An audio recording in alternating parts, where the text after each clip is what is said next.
Hello and welcome to this October presentation of Awe, Aging with Expectation. This conversation is between the Reverend Dr. Francis McNabb here in Melbourne and the Reverend Dr. Stephen Koski in Bend, Oregon in the USA. The title of today's conversation is Managing Anxiety, and in this time of the COVID pandemic, I think it's an extremely appropriate topic. Without any further ado, I'll hand over to the two gentlemen, and I think Stephen will lead off. Thanks, Graham, and always a pleasure. I'm so grateful to be able to continue this conversation with you, Francis. Anxiety seems like a really relevant topic. I'm not sure I talk to anyone who's not experiencing anxiety these days. I, in some ways, think anxiety is sort of like the background static of our lives right now. I mean, I used to live in Chicago when I was younger, and I lived right below the elevated train, what's called the L. And so about every 10 minutes, the train would go by, creating this noise and this rattle, and in some ways shake my apartment walls. But I got used to it. And pretty soon I didn't even notice that it was there. It was just there as kind of a background noise. People would come to visit and would say, well, how can you cope with that racket and that noise? And I'm like, what noise? It was just sort of there. I got used to it. I often ask the question, have you overreacted? Have you ever had an experience where your reaction was disproportionate to the event? You know, and of course we all have, probably several times a day. So if we imagined a continuum of 1 to 10, where 1 on that continuum, 1 represents this kind of deep calm and peace, and 10 represents extreme stress and anxiety where you feel completely out of control.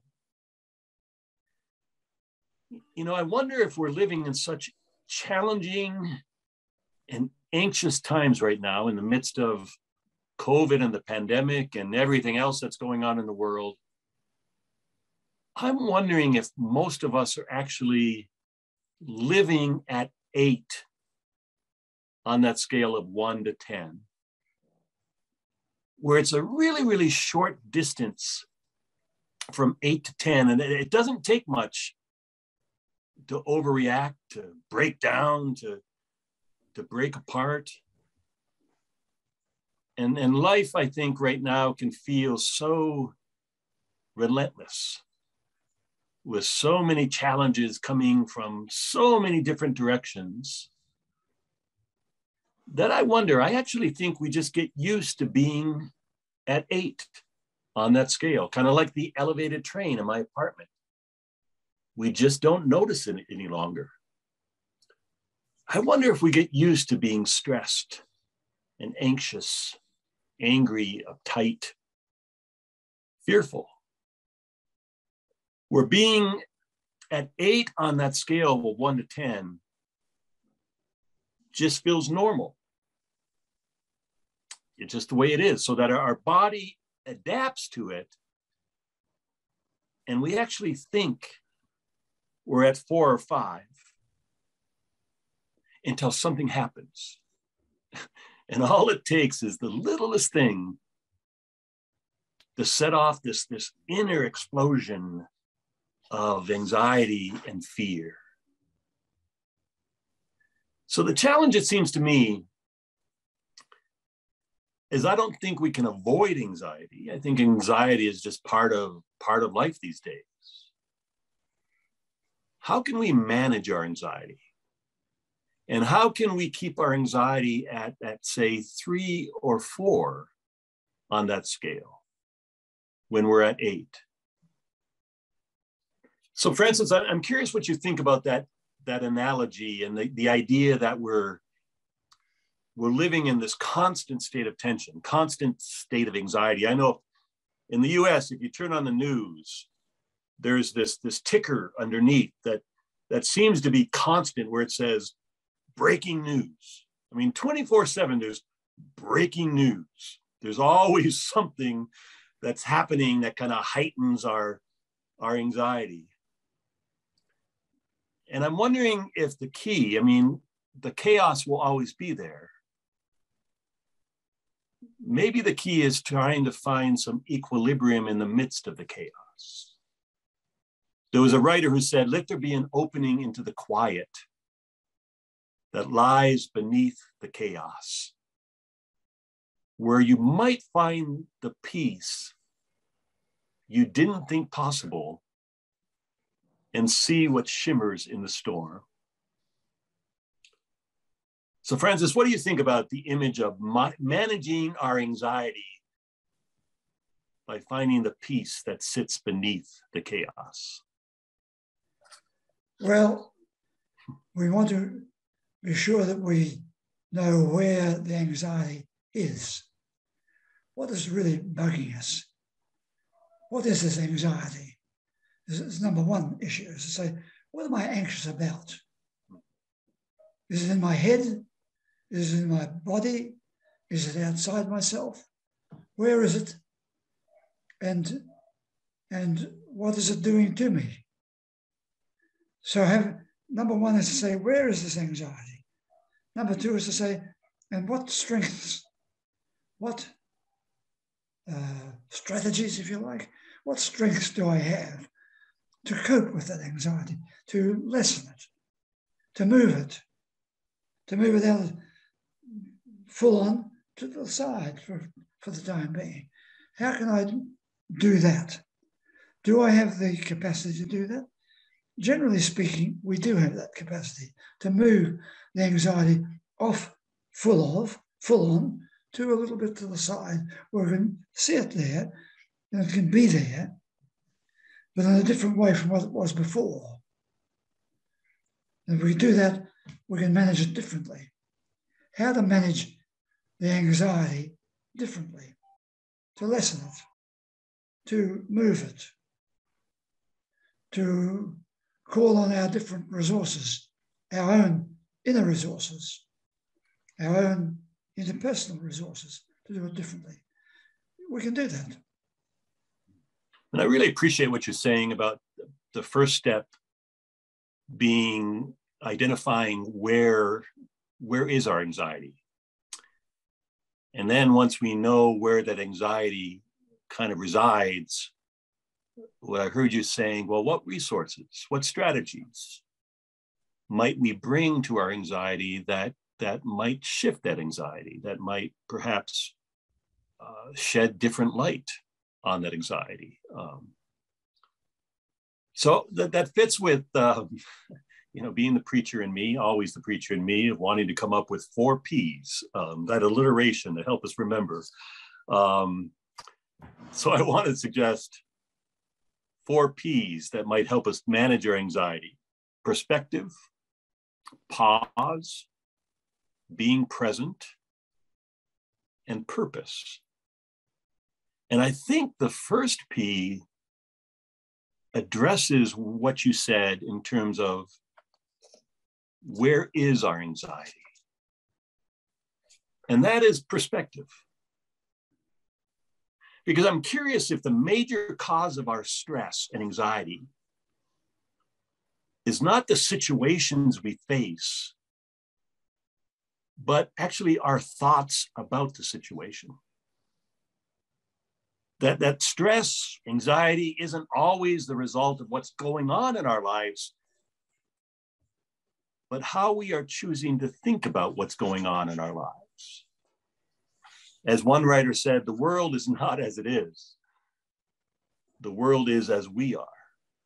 Just recently, I was flying into the airport near where I live in Bend, Oregon, and we're surrounded by mountains. And the descent into the airport is notorious for really, really bumpy descents. And it was windy, and the plane was experiencing these sudden drops and bumps. Now, the face of the woman to my right was absolutely pale. I mean, she was terrified with a death grip on the armrest, muttering over and over again, "I hate this, I hate this, I hate this." And immediately across the aisle was a 5-year-old girl. and she was having the time of her life. She was squealing in delight every time that the plane dropped. And she shouted, "Again, again." I had the impression that she innocently assumed that the pilot was creating this Disney ride just for her. So same plane, same situation, same bumpy ride, but two entirely different experiences that resulted from two very different perspectives. So often I think the major source of our stress and anxiety is not the situation, but how we are choosing to think about the situation. You know, we don't always get to control what happens to us. But I wonder if we have more control than we realize in how we choose to think about what happens and how we choose to respond to what happens. And can we imagine stepping off the runaway train of anxious and negative thoughts and be curious about how we might think about the situation that is causing us so much anxiety? Can we think about it in a different way? Can we imagine not giving our thoughts so much weight and maybe even holding our thoughts more lightly? I mean, G.K. Chesterton wrote, "Angels can fly because they take themselves lightly." So in terms of first identifying where is our anxiety, Francis, what do you think about the idea that our stress and our anxiety, or at least much of our stress and anxiety, is not so much the result of what's going on in our lives, but how we are choosing to think about what's going on in our lives? Yes, I like what you're saying in all of those points you raised. But there are a couple of other P's that you might think about. See, our past experience with the stress. If we were saying, "I am always like this," or "I can never cope with this particular stress," I've got a past experience sitting there that tends to govern how we will behave in the present. Or we might pause for a moment and say, what are my personal strengths here? What's within me? Am I always so nervous? Do I have to be, is that my way of handling stress? The present situation, my own present strengths. So past and present. The past is how the situation has hit me in the past. Present is, what are my present strengths? What can I bring to the present situation? What's within me? What have I got there that gives me some capacity to deal with that particular stress and put that other stress over there, and it can wait. Some stresses, we're often reluctant to admit, some stresses, in fact, can wait. But we have to deal with it now. It has to be done now. I've got to have something to deal with at this very moment. Whereas in fact, in real life, in our life, we can put some things to one side. They can wait. I won't deal with that at the moment. Later. Back to you. I really like that perspective, because what I'm hearing in that is, I guess, the importance of what I have presented as the second P, which is to pause. I mean, in order to reflect on our past experiences and even ask the question, how am I allowing what has happened in the past to determine how I'm responding in the present? we need to pause. I mean, I think it was Viktor Frankl who said, you know, between everything that happens to us and how we choose to respond to what happens to us, there's space. But we're anxious, most of us, because that space is razor thin. And he said part of the challenge is to widen that gap, to pause, to realize that we can stop and reflect and think and choose differently. And I love this poem by Lynn Unger, where she wrote, and you, what of your rushed and useful life? Imagine setting it all down for a moment. Papers, plans, appointments, pressure, everything. Setting it all down, leaving only a note. Gone to the fields to be lovely. I'll be back when I'm through blooming. That poem reminds me that sometimes we just need to pause. We need to think about, you know, is our space kind of razor thin? Or can we widen that gap? Can we set our burdens down for a moment? I mean, Jesus didn't say, come to me, all of you who are weary and burdened and anxious, and I'll give you something to worry about. He didn't say, you know, come to me, all of you who are worried and weary, and I'll give you more work to do. Or I'll make you feel guilty for not doing it right or not doing enough. Now, it's interesting, he said, come to me, and I will give you rest. I will give you pause. So the first thing that's offered to us is not more demands, not more obligations, not more pressure, but space to breathe, to pause, to rest. I mean, I've always loved Psalm 46, where it says, be still and know that I am God. My understanding of the original Hebrew of be still is not be quiet, but it could probably be better translated as stop trying so hard. Cease striving, stop grasping. And then when you pause, you might discover that quiet that sits beneath the chaos. I've often noticed that we try to reduce our anxiety by tightening our grip on those things that actually create anxiety. I've noticed that we often meet our anxiety with just more anxiety. So maybe the paradox is that peace comes from loosening our grip. I mean, what would it look like to loosen our grip? Remember the phrase, I don't know who came up with this phrase, but where music is only music because of the silent spaces between the notes.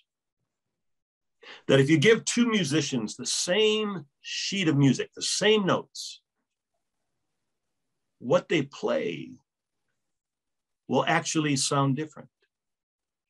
Same notes, but it will sound different. Their artistry is what they do in the silent spaces between the notes. And if there wasn't silent spaces between the notes, there would only be noise. So without creating space, without creating pause, room to breathe, it seems like life life can just feel like noise. There's a Chinese proverb that says, even the fastest spinning wheel is still at the center. So Francis, what do you think about the importance of as we try to manage our anxiety, of finding ways to pause, to rest? And I'd be really curious in your vast experience of helping hundreds and hundreds and hundreds of people, how have you helped others find pause, find that space between the notes? Many people believe that there's no time to put space between the notes. They haven't got the time. Part of the stress is the pressure to quickly get an answer, quickly find a place to go, without realizing that the present place needs to be there for you, to know that there is strength within you to deal with the stress that's imposing itself upon you. If you believe, if you've got in your mind that you can't cope, that you can't pause, I've got to do it. I've got to do it now. Or somebody wants me to do it now. Then the pausing is difficult. So we're going to believe in ourselves to some extent, to a large extent, to say, I can give myself that capacity to pause. There's a strength within me if I let it be there. If I can let my own inner strength be present, then the situation changes. But if I've got it in my mind that I have no time, I've got to move, I've got to do it now, I can't wait, which is often our problem. Say, no, I can't wait. Yes, wait. And realize, what are my strengths? What are my capacities? If I were to look inward, or if I look around me, or even a little bit beyond me, I find there are ways to do it. There are strengths there waiting to be called upon, rather than for us to be racing so much that we miss what in fact is waiting for us, what is there for us. I think what you're touching on is so important of discovering the strength that we have within us to meet anxiety. But discovering that strength, I think, relates to the next P. I think we can only discover that strength in the present, in this moment. I mean, I think it was Leo Tolstoy. I have a drink here. Leo Tolstoy said, I don't know if you can see this, but here it is. He said, you may wish that you have moved this water bottle. I may wish as hard as I could possibly wish that I had moved it yesterday. And I may regret that I didn't move it yesterday. And it doesn't move. I may hope with all of the hope that I can possibly muster that I might get around to moving it tomorrow. Or I'm hope somehow it will be moved tomorrow. And it doesn't move. He said, the only power you have is the power of the present. The power of right now. The only place where I can find that strength to meet my anxieties, to move this water bottle, is right now. But so much of our anxiety, it seems to me, comes from dwelling on the events of yesterday or worrying about what might happen tomorrow. And it seems to me one of the keys to finding that strength that we have is to anchor ourselves in the present moment. You know, when one anxious thought adds to the next anxious thought, and it feels like our anxiety is a runaway train picking up speed, I think it could be so helpful to just slow down and to slow down, I think, by slowing our breath and staying in the present moment.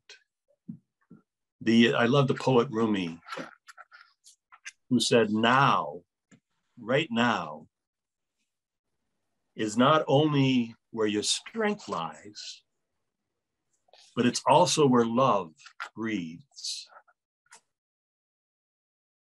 You know, I may wish yesterday had turned out differently, spent a lot of time being anxious about the fact it didn't. I might replay broken scenarios from the past in my head that just stirs anxiety and regret. I might worry about how tomorrow is going to turn out.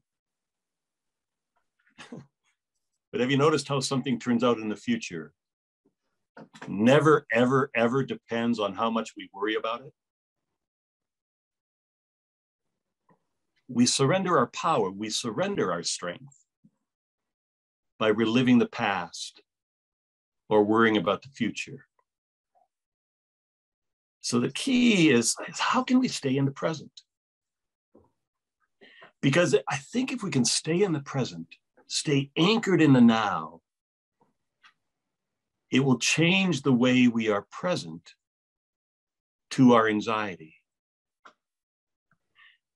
And I'm going to be curious about how you have helped others do that, because I find breathing and focusing on breath to be really important and helpful.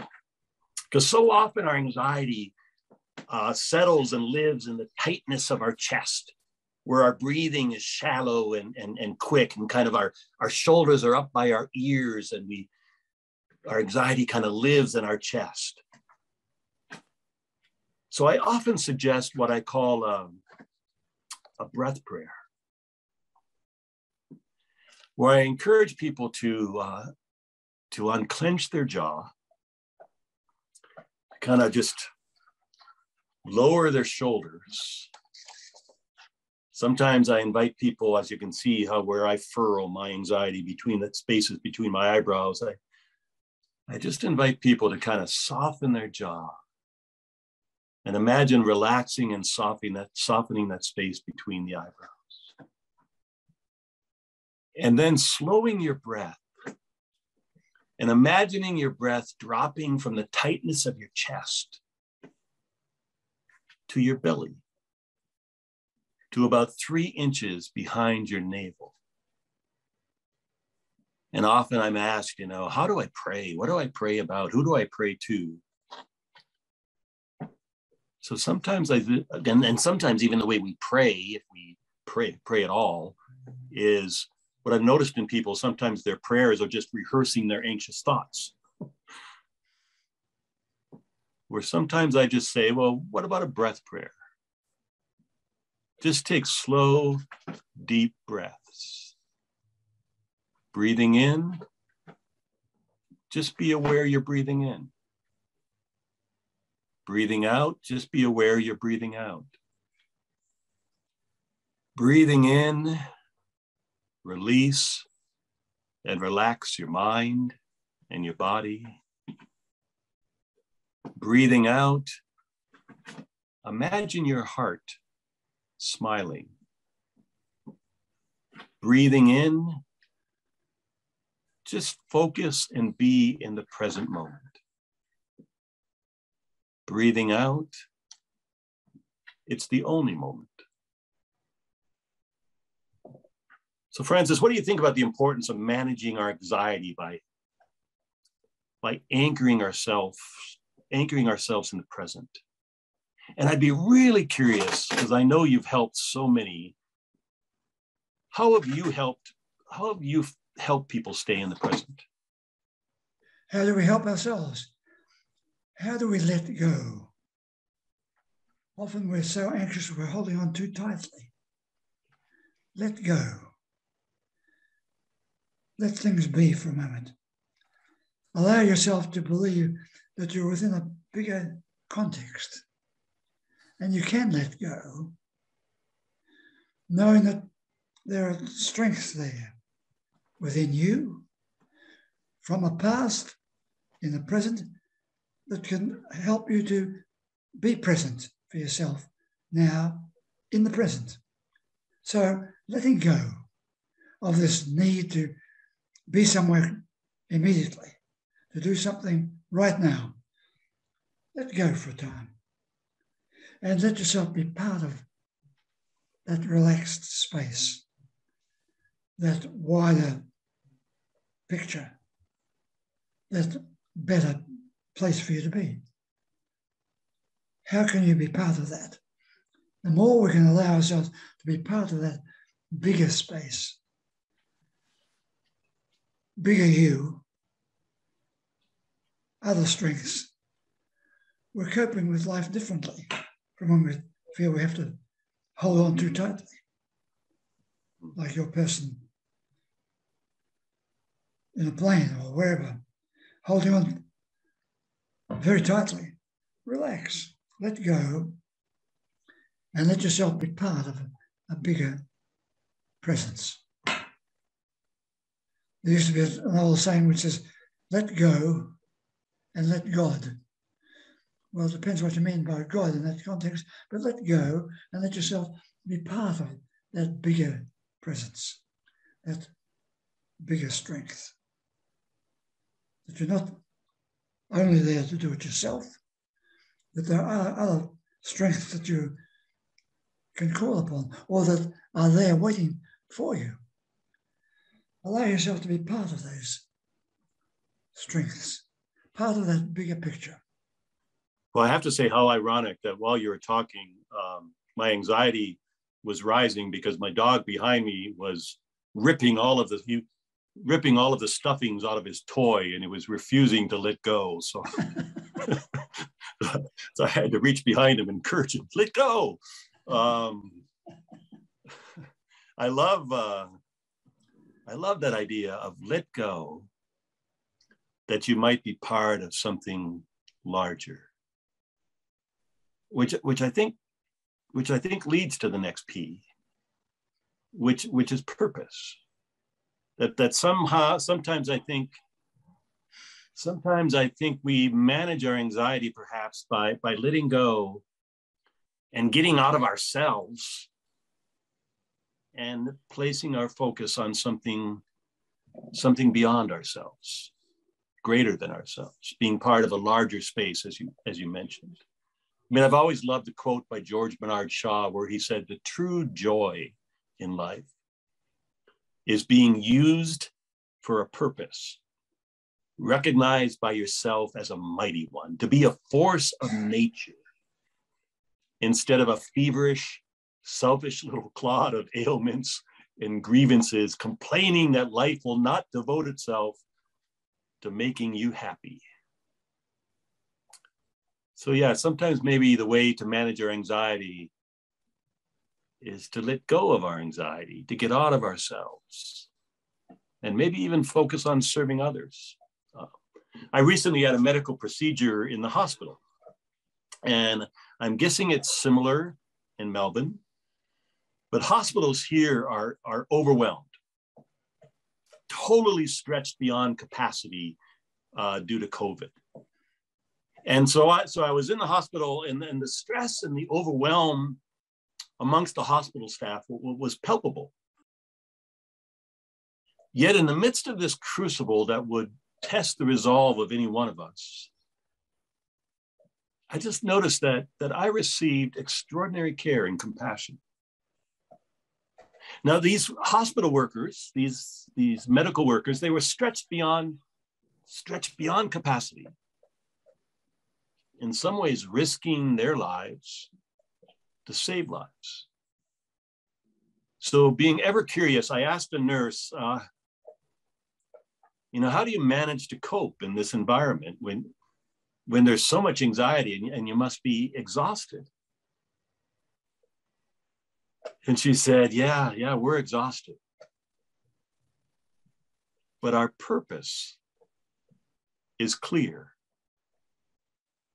We wake up each day and ask ourselves, how can my life be used in the service of healing today? I was blown away by that. And then I wondered, well, what if we asked ourselves, in the midst of all of the anxiety around us, what if we asked ourselves the same question? How can my life be used today in service for the healing of this broken world? You know, and maybe being a healer can be as simple as practicing extravagant kindness. You know, instead of focusing on our own anxiety, or what did George Bernard Shaw say? Instead of focusing on our ailments and grievances, what if we checked in on someone who is struggling and simply said, is there anything I can do for you today? You know, I'm in your neighborhood. Can I drop you off a cup of coffee? When everything seems to be falling apart, it seems as when we need to pull together. So what if we began each morning? Imagine if we began each morning asking, how can I be part of something larger today? What is the work of love that is mine to do? I've always loved that quote by Henry David Thoreau, where he said, the only remedy for hearts that are broken is to love still and to love more. So Francis, what do you think about the idea of managing our anxiety, maybe perhaps by focusing our energy, if we can, on lessening the anxiety of others, by focusing on how our lives might be used in service to others, how asking ourselves, I love this question, what is the work of love that is mine to do today? How can I be present to this other person in a better way?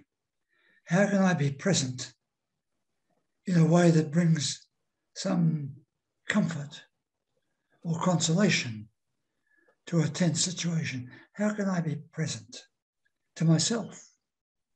Because I can be so anxious that I'm not in touch with my own strengths. How can I be present to myself so that I can be present to somebody else? Because if we can't be present to ourselves, it almost follows that we're not going to be in a good shape to be present to other people. So being present and knowing that I can be present, it's like believing in yourself, isn't it? Yeah. To say, I can believe that I can be present. How? How will I be present? In a chattering, anxious, troubled way, or being present in a more open way, open to the powers beyond me, the powers within me, to be present to this person in a healing way, hopeful way. How to be present needs to be practiced, really, because often we are so practiced at being not present, being all over the place, here, there, everywhere, that we've forgotten or are no longer practiced at being present to the now. It needs us to pause and think about that, because so easily we get out of practice, we get out of focus, we lose touch with ourselves, and we lose touch with the strengths that are sitting there in front of us, in the other person, in what they might say to us, and who they might be for us. So, simple little things can go a long way to help us to live life differently. Simple things can help us to see a situation from a different perspective, with a different strength. If we pause for a moment Allow yourself to pause and be present to yourself, to the other, to the wider scheme of things, to being present in a different way from what you were before. I really love that emphasis of being present to yourself. And if we can be present to ourselves in a different way, in a more positive way, right, it will change the way we are present in the world. And I think it's so important to emphasize, caring for yourself is not selfishness. It's actually really good stewardship of the one gift that we've been given, ourselves. And when we do those little things, to care for ourselves, it actually is a gift to all of the people we will come in contact with. Right. So rather than transmitting our anxiety onto them, if we can pause and kind of attend to ourselves, be present to ourselves. I often say, place your hand on your heart, take 3 deep breaths, and just ask yourself, what do you need? What do you need emotionally? What do you need physically? What do you need spiritually? And do one thing. Do one thing today that expresses self-care. You deserve that. But more importantly, the people you come in contact with deserve that as well.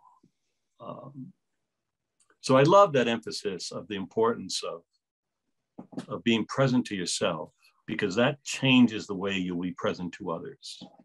And that just has ripple effects.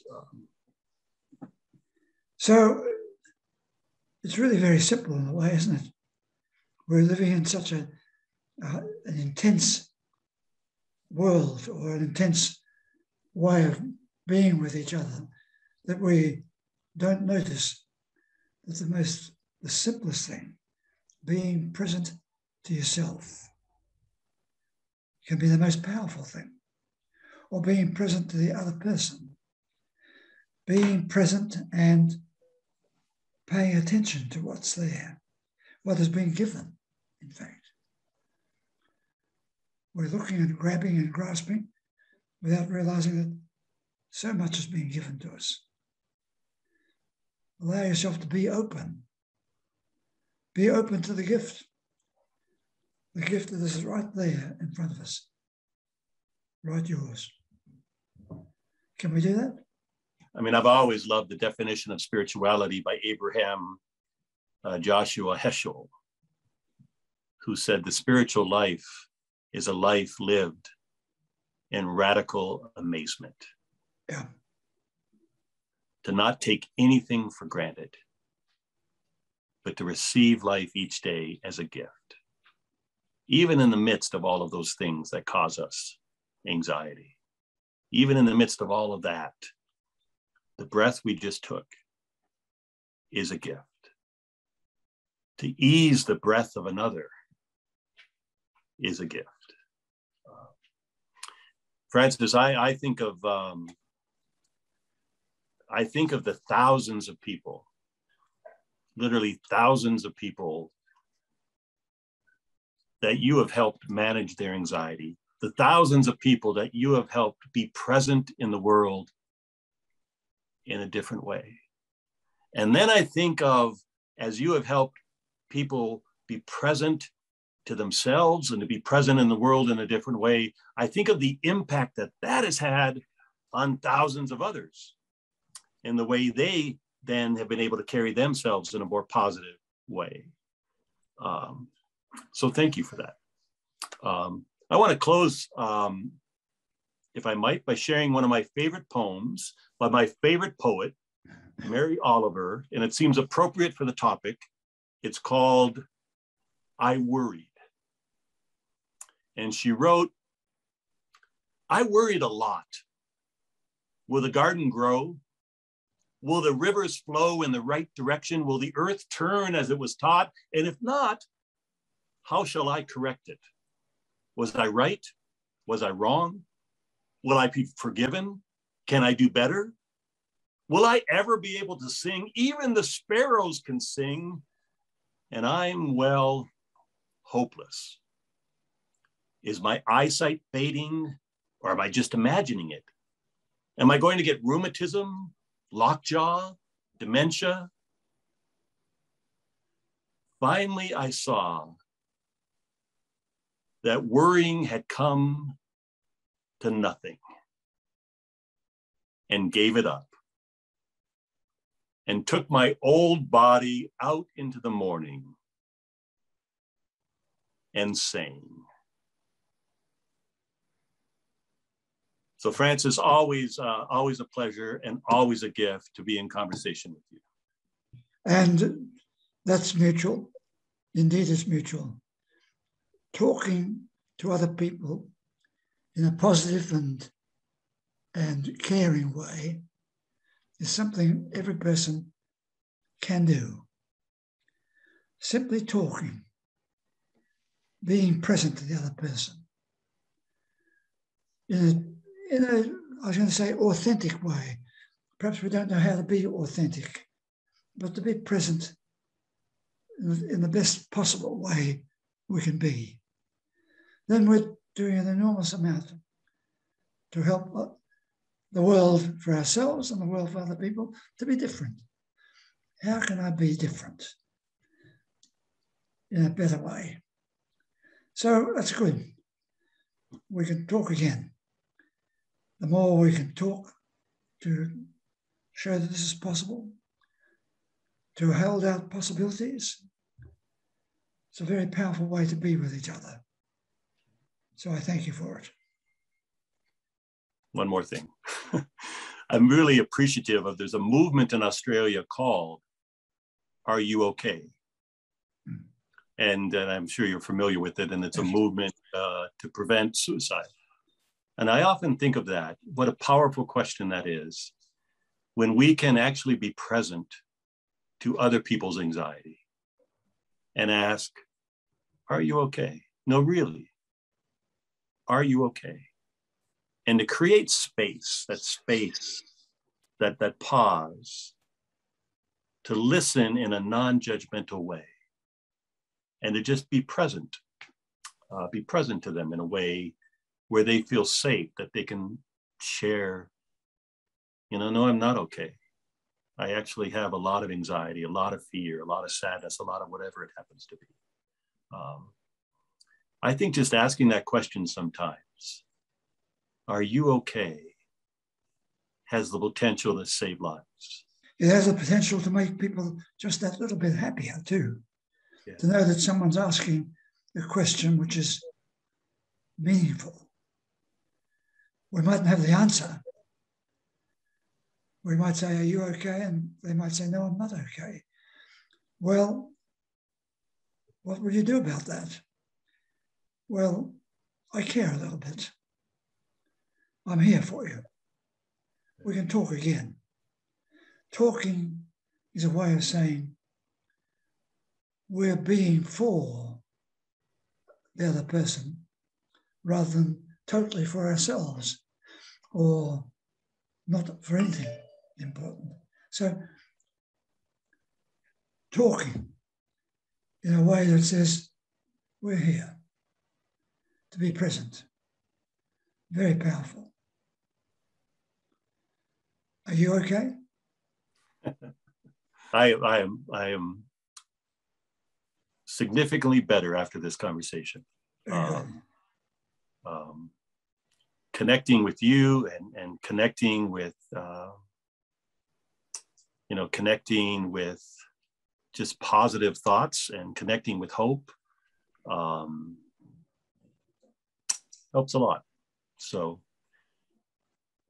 a lot of things to be anxious about, and anxiety is that static noise. But I might have began our conversation as my dog was tearing out the stuffing of his toy at 7 or 8 on that scale from 1 to 10, but I feel like I'm at 3 or 4 now. So thank you. Great pleasure.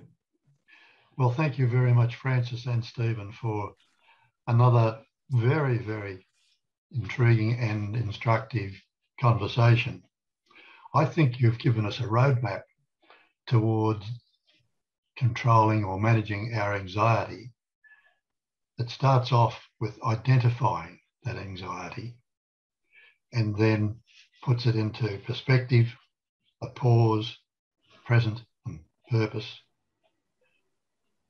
With the perspective, what a great perspective it is. What a great analogy you had between the lady on the plane and the little girl on the plane. Pause, take time, smell the roses. Relax.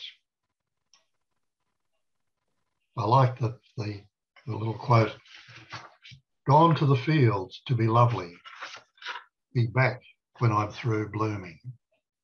I didn't even know that I could bloom, but perhaps I can. And then in the present, if we live life, we can only live life in the now. But I recently had to visit the ophthalmologist who was carrying out a procedure. Now, I hate having anything done to my eyes. I don't even like putting drops in them. But I'm there with my chin on the bar and pushing the thing, and I'm as anxious as can be. And he says to me, Graham, please lower your shoulders, relax your jaw, and just let me do my job, which he did very well. And then give yourself a purpose. Is there anything I can do for you today? Now, you two gentlemen have done a lot for me today. Sometime I hope to be able to repay that little debt. Well, maybe not a little debt, a big debt. And that is our conversation for October. I hope that we will see you again in November. I hope you have got a lot of good thoughts and also good strategies for managing your anxiety. Your life will just be a lot better if you can just do so. Thank you and goodbye.